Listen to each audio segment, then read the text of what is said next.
இந்த வாரம் ஆனி 22ஆம் தேதி முதல் 28ஆம் தேதி வரை, ஜூலை மாதம் 6ஆம் தேதி முதல் 12ஆம் தேதி வரை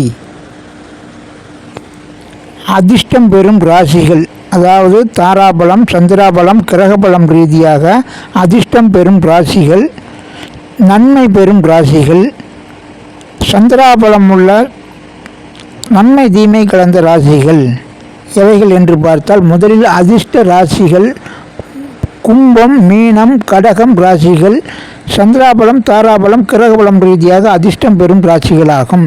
இரண்டாம் நிலையாக நன்மை பெறும் ராசிகள் மகரம், சிம்மம், கன்னி, துலாம், விருச்சகம், தனுசு ராசிகள் நன்மைகள் பெறும் ராசிகளாகும். சந்திராஷ்டமம் பெறும் ராசிகள் மேசம், ரிஷபம், மிதுனம் ராசிகள் சந்திராஷ்டமம் பெறும் ராசிகளாகும். மேலும் அவைகள் சந்திராபலமும் பெறுவதால் நன்மையும் தீமையும் கலந்த ராசிகளாக கணக்கிடப்படுகிறது. கவனமுடன் செயல்பட்டு மேன்மையடையலாம். வாழ்த்துக்கள்.